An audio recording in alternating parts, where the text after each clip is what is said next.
তিন ধরনের মেয়েরা নামাজ রোজা করেও জাহান্নামে চলে যাবে, এই কোনো অবস্থাতে এসে জান্নাতে যেতে পারবে না। তার নামাজ, তার রোজা, তার সাদাকা, তার হজ, তার জাকাত তাকে জান্নাতে নিতে পারবে না। প্রিয় মা ও বোনেরা, খেয়াল করে শ্রবণ করুন, এই তিনটি গুণ যদি আপনার মধ্যে থাকে, আপনার কোনো আমল আপনাকে জান্নাতে নিতে পারছে না, কনফার্ম জাহান্নামী হয়ে যাবেন।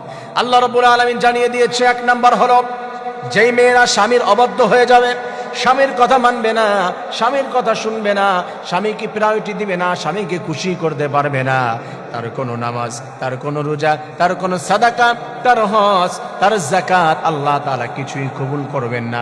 আল্লাহ তাআলা বলেছেন, হাশরের ময়দানে দাঁড়াবে, আমি রব্বুল আলামিন বলবো তোমার হাজবেন্ড তোমার ব্যাপারে কি বলে?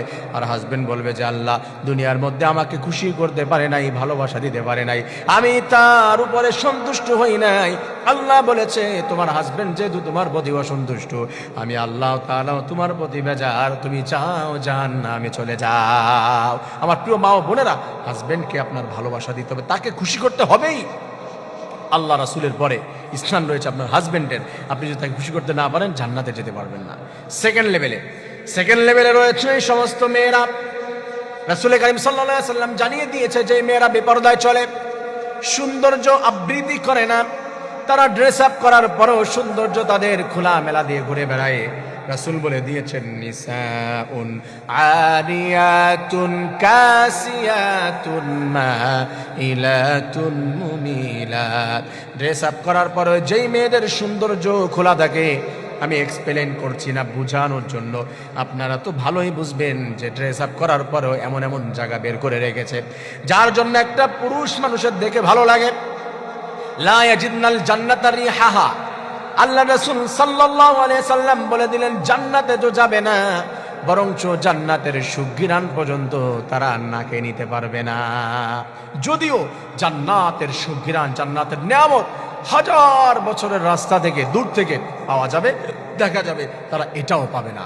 নাউযুবিল্লাহি মিন যালিক, এই মেয়েরা জাহান্নামী হয়ে যাবে।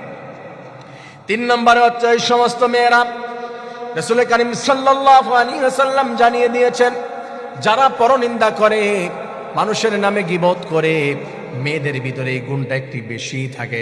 আরেকজনের একটা ভুল দেখলে ওরা শুধু খুঁচায় খুঁচায় উঠায়, আরেকজনের কাছে বলে, দোষ চর্চা করার চেষ্টা করে। আল্লাহ তাআলা জানিয়ে দিয়েছেন, ওয়ালা তাজাসসু ওয়ালা ইয়াগতাব বা'দুকুম বা'দা, তোমরা একে অপরের দোষ ত্রুটি খুঁজে বেড়ায়ো না, ভুল ধরো না, গীবত করো না। আল্লাহ তাআলা বলছেন তার হাবিবের মাধ্যমে, আয-যিনাতু আল গীবাতু আশাদ্দু মিনাজ যিনা, গীবত জিনার থেকেও ভয়ঙ্কর, পরকীয়া করা, জিনা করা তার থেকেও ভয়ঙ্কর হচ্ছে গীবত করা। আমল নিঃশেষ করে দেয়, শুকনা কাঠ যেমন করে নিঃশেষ হয়ে যায়। যার নামে আপনি গীবত করেছেন, তার সমস্ত অপরাধ আপনার ঘাড়ে আসবে, আপনার সমস্ত আমল তার আমল নামায় চলে যাবে। এজন্য যেই ব্যক্তি গীবত করে মারা যাবে, হাশরের ময়দানে উঠবে শূন্য, হাশরের ময়দানে কোটি কোটি অপরাধ নিয়ে উঠবে।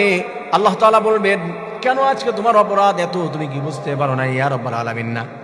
আল্লাহ বলবেন, তুমি গীবত করেছিলে, আমি ট্রান্সফার করে দিয়েছিলাম, আমি চেঞ্জ করে দিয়েছিলাম, তার বদ আমলগুলি তোমার ঘাড়ে, তোমার নেক আমলগুলি তার আমল নামায় দিয়ে দিয়েছি, আজকে যাও তুমি আমার জাহান্নামে চলে যাও। আমার মা ও বোনেরা, এই তিনটি অপরাধ থেকে দূরে যদি আপনি থাকতে পারেন, আল্লাহ তাআলা জান্নাত দান করে দিবে। আর কোনো মা বোন যদি এই তিনটি অপরাধের সঙ্গে নিজেকে জড়িত করে দেয়, আল্লাহ তাআলা বলে দিয়েছেন তার হাবিবের মাধ্যমে, কোনো অবস্থাতেই জান্নাতে যেতে পারবে না, ডিরেক্ট আল্লাহ তাআলা জাহান্নামে চলে যাবে। নাউযুবিল্লাহ।